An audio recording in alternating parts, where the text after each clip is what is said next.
Hi everybody, Tex-Mex here. Thanks for joining me for another video. Today we're taking a look at the Tikka T1x. Now this is a Tikka bolt action rimfire. It's in 22 long rifle. This isn't necessarily a timely video. These rifles have been out for some time now, but I finally got my hands on one. I wanted to get another 22 rifle, bolt action specifically, and after doing a good amount of research, people had nothing but good things to say about this particular rifle. So I ended up getting one. I had an older scope. This is a Leupold, well, it's not a VX, it's a Vari-X. That's how old it is. It's a Vari-X III. It's a 4.5 by 14 power with an adjustable objective.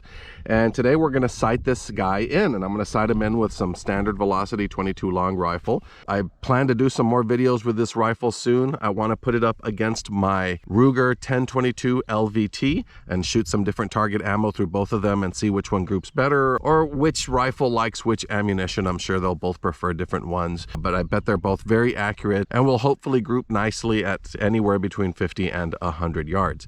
Now today I'm going to just sight this guy in at 50 yards. I'm going to have to take a few shots ahead of time just to make sure I'm somewhere on paper. This is a completely brand new rifle. I haven't put any rounds through it. So as many people know, especially with 22 long rifles, you kind of need a few rounds through the barrel just to sort of season it, to get the groups to sort of tighten up. At least that's what I've read and heard from different individuals who do a lot of 22 long rifle shooting. So I'll probably fire just a few rounds to get a few rounds through the barrel and to sort of maybe get it on paper. And then at that point, I'll go ahead and put the camera on the target down there as we sight it in.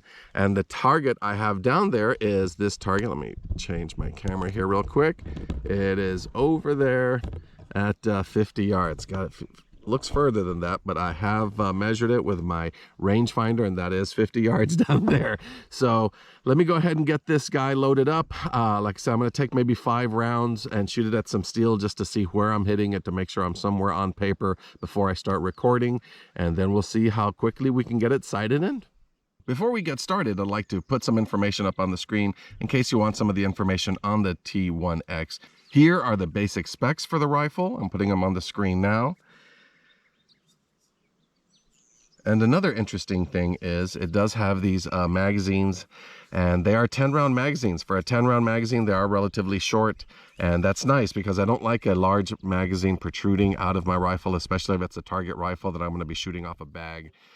So it does stagger the bullets a little bit. The rounds stagger a little bit, making it that much more compact in this magazine. So that's kind of nice. And I did end up getting an extra magazine. That way I don't have to keep loading the same magazine continuously, and I can have 20 rounds on hand ready to go.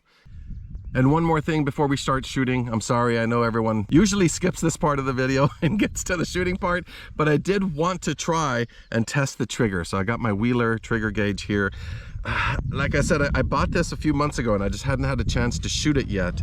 And I honestly don't remember if I adjusted the trigger to try to get it as light as possible. But I do have a shell casing in there, so we're not dry firing this rifle.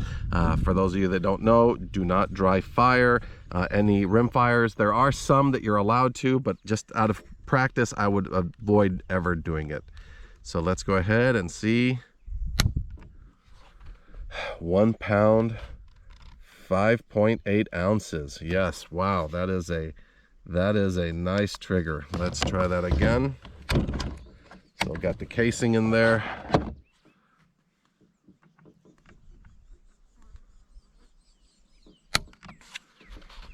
£1 pound, 4.4 ounces. And we'll do just a third one. Is that casing still in? There it is, so we're good.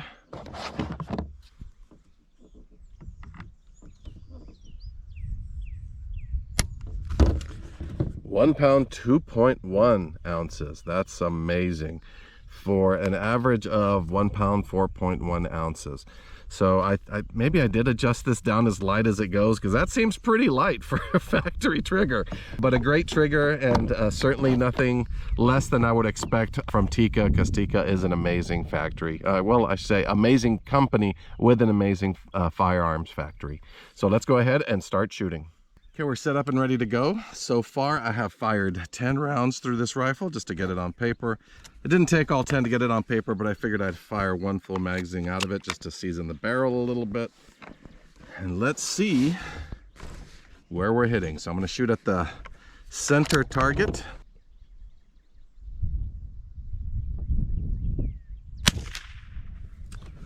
Okay, not bad. Let's see here. I'm gonna fire 3 shots before I monkey with the scope again, just to make sure. Breeze is starting to pick up a little bit. It's supposed to be a windy day, which is why I'm out here early. It's usually a little calmer in the morning, but it's not too windy. It's just a slight breeze right now.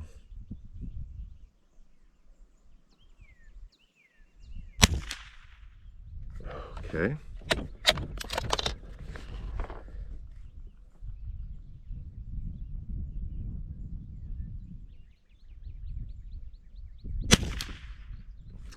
Okay, yeah, let me drift the sights. Well, drift the sight. Let me adjust the scope.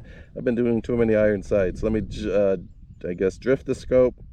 You know, I want to shoot this further than 50 yards. So I'm gonna move it up slightly and to the left.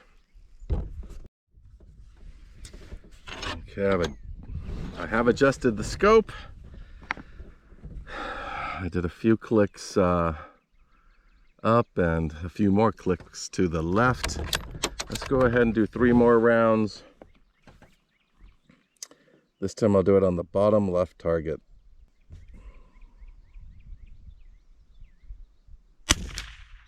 Ooh, that looks good.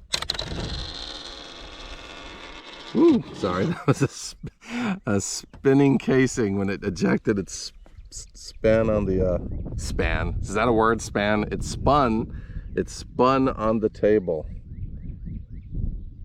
You know, the other test I was going to do was I was going to fire about 100 rounds and see if it tightened up over time. But at 50 yards, it doesn't seem to be having a problem right now.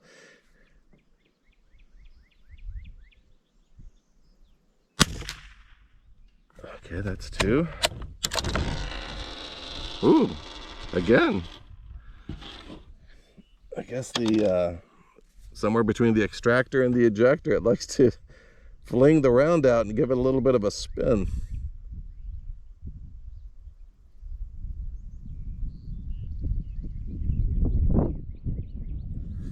Okay, the breeze is picking up, so I'm going to take a second to let it stop.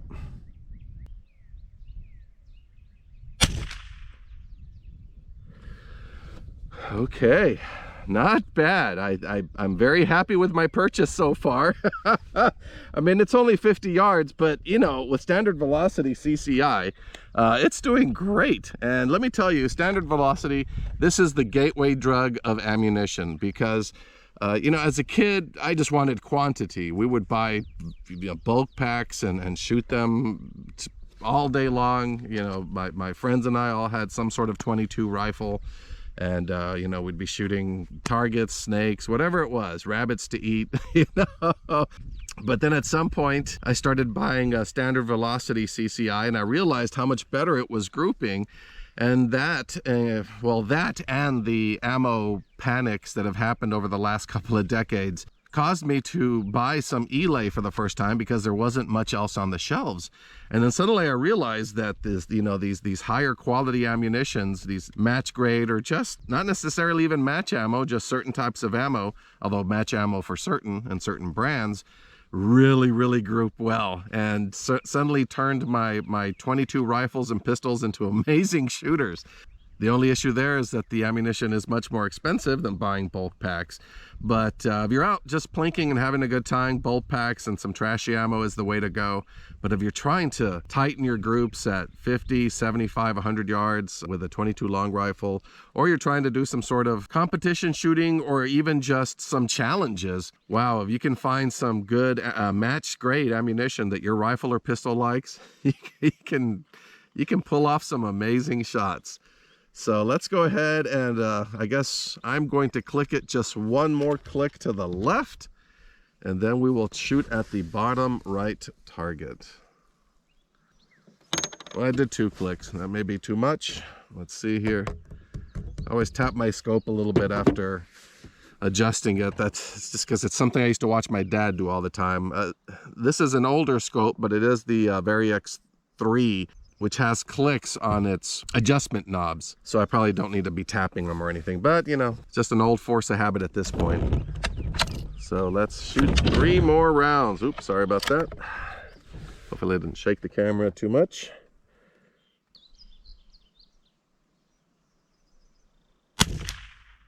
Ooh, okay. One thing I will say, it either extracts really well and ejects it with a little spin, or it doesn't throw it out and I have to tip the rifle over to drop out the shell casing.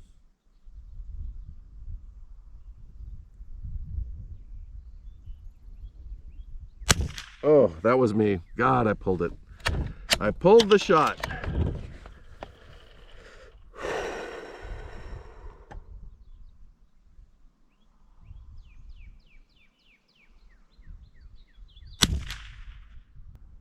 Well, I'm going to fire a couple more rounds. I really want to see where I'm hitting. It's a great trigger on this rifle, by the way. I bought it a few months ago and I haven't really had time to shoot it. I think I adjusted the trigger as light as it goes, but I don't recall. But it is a nice trigger.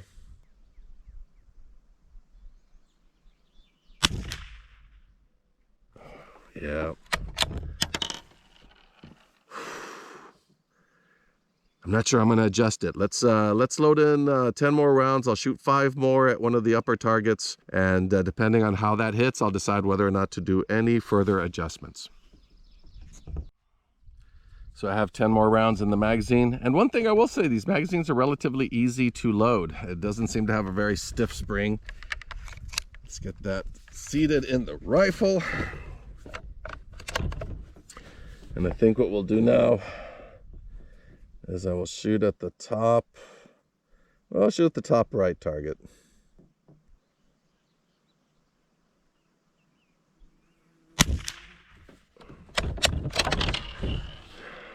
That may have been me. I'm a little jittery this morning. I'm not shooting as smoothly as I normally do. May have been because I was up all, not up all night, but I was up a good chunk of the night cooking a brisket. A delicious brisket that will be waiting for me once I get back to the house.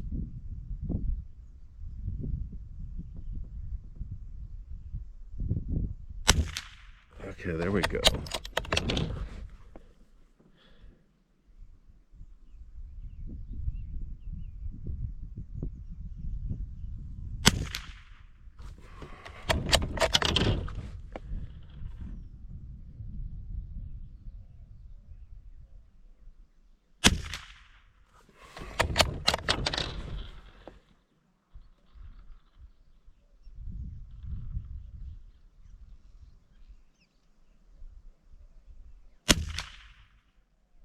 Okay, not bad. I am gonna adjust elevation a little bit. I'm gonna raise it just a tad. For those of you who haven't watched my channel much, I don't live out here in the country. I'm a city boy who grew up in the country, but now I'm a city boy, and I get to come out here every now and then, not as often as I'd like. And I want to shoot some premium ammo out of this rifle and my Ruger LVT. The LVT I have done some adjustments to. It has a kid trigger and it's a really nice shooter. This one's completely stock, but I just want to make sure I won't be hitting too low at 100 yards. So let me adjust the elevation just a little bit, and then we'll fire the last 5 rounds at the left target. Okie doke, I got it adjusted, and let's shoot the last 5 rounds on the top left target.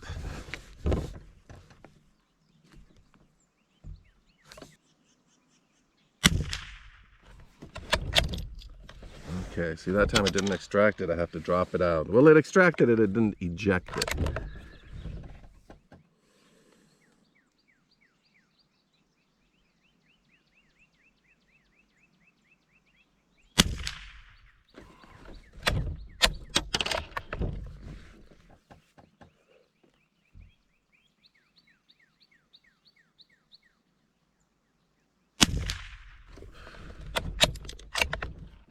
Well, now it's ejecting better.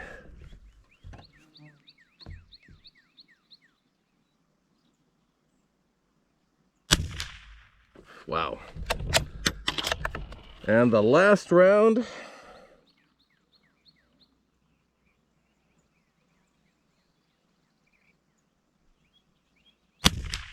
Oh, a little to the left.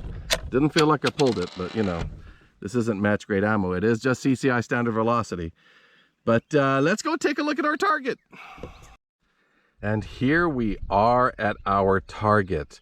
This middle target is the one I first used to just try to get on paper. And first I was hitting way low and to the right. Then I over adjusted and I was hitting low and to the left. And then I finally got it kind of centered. After that, fired 3 rounds here in the center. They're almost all touching, slightly to the right, maybe slightly low. Then it seems like, well, which one did I do? I think I did this one first, and wow, those 3 shots just touching each other there. We adjusted a little bit more, then I was hitting a little too far to the left, adjusted slightly to the right, and I was hitting pretty centered on, but a little low. That's 5 rounds right there. Then adjusted it a little bit higher, and there you go. One thing I can tell you is I'm very happy I got this Tikka. I mean, look at this.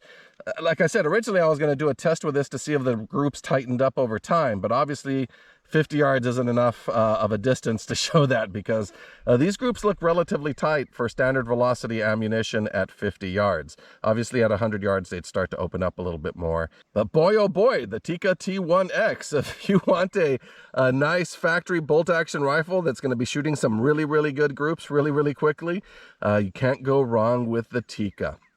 As always, guys, thanks for watching. A lot of fun being out here. I hope everyone is doing well, staying safe, and I will see you in the next video.